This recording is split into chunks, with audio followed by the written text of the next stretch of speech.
We're going to bring in two veterans now. Pete Hegseth is an Afghanistan and Iraq war veteran and Fox News contributor, and Carl Higbie is a former Navy SEAL and, by the way, a Donald Trump supporter. I am. So I got to ask you, after everything we've just heard, why do you, and I point out your credentials, you've served from 2003 till 2012, former Navy SEAL. You did 2 deployments in Iraq. Why do you think Donald Trump is the best guy for the job to lead this country and lead the military? Well, we need to look at first 4 things. I have immeasurable respect for George W. Bush, but Jeb is not his brother. That's fundamental fact. I look at a guy like Donald Trump who has consistently, he has set a goal, surrounded himself by the right people, and then performed, and then accomplished the goal, which is, I see just the same thing. I mean, look, was it a mistake to go in Iraq? We can armchair quarterback all we want. But the fact of the matter is Donald Trump will set goals, systematic goals, to disassemble ISIS, to destroy them, and take them off the face of the earth. I don't think Jeb has the fundamental fortitude to do that. What about the challenge that he doesn't have the experience? Hegseth, I've heard that from you before. Absolutely. And the fourth point you forgot is that he trashes everybody that he doesn't agree with. In this case, he's trashing the Iraq War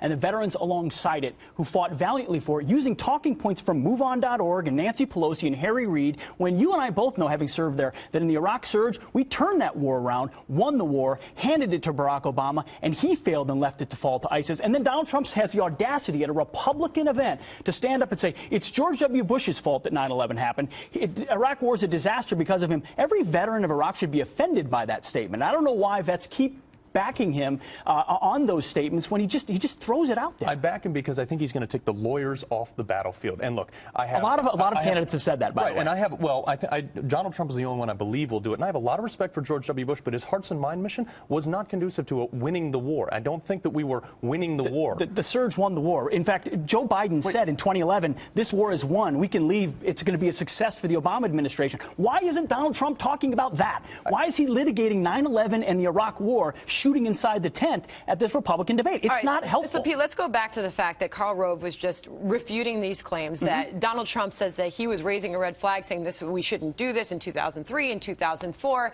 He's saying that simply wasn't true. I heard you under your breath say, that's true.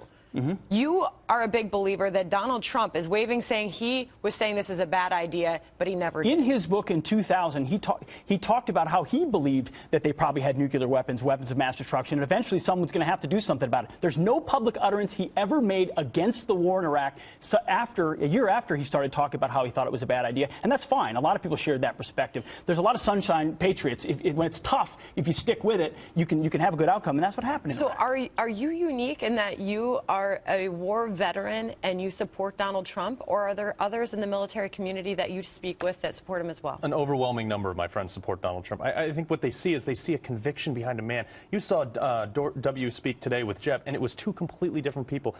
I would re-elect George W. Bush in a heartbeat, but, you know, obviously you can't. Why not Jeb? Because Jeb is not his brother. Jeb is definitively not his brother. What about him, though? He's a noodle. He's soft. But that's not a pro-Trump argument. That's an anti-Jeb Bush argument. Okay, so my pro-Trump is that I see someone like Donald Trump who has set goals, met them, and then continued to strive forward. I think he has the conviction to fight this war as it needs to be. How do you build a stronger army that no one would mess with without increasing defense spending? How do you defeat ISIS while doing exactly what Obama said, by writing off having ground troops if you need to? Those aren't necessarily clear points. What is the biggest quality that you look for in a president? Listen, what I love about Donald Trump is that he fights political correctness, that he tells it like it is. That's all good. What I look for, I want a commander-in-chief. I want someone who understands these issues, who's going to rebuild the military. I think there's a lot of Republicans on that stage. I think Marco Rubio, Ted Cruz, folks like that are focused on talking about those types of things with a level of knowledge. Certainly Marco Rubio showed in that last debate that he understands foreign policy, wants to rebuild the military. He's been fighting for the VA. You know, Donald Trump talks about vets all the time. Vets. It's always in a terminology of victimhood and feeling bad for them. Marco Rubio fought for VA accountability for a long time, so I appreciate that Donald Trump talks about that. Real quick, though, Carl, I do want to point out this piece in the Weekly Standard, Veterans Shouldn't Trust Trump. And in it, they point out his mocking of a prisoner of war, a war hero, John McCain. And this was at the very beginning of his campaign. How everyone so easily has gotten over that and forgotten that. Well, I think that, you know what it was, is John McCain is a senator in the state where we had the worst VA scandal in history and nothing was done. Nobody was fired. John McCain fought for it.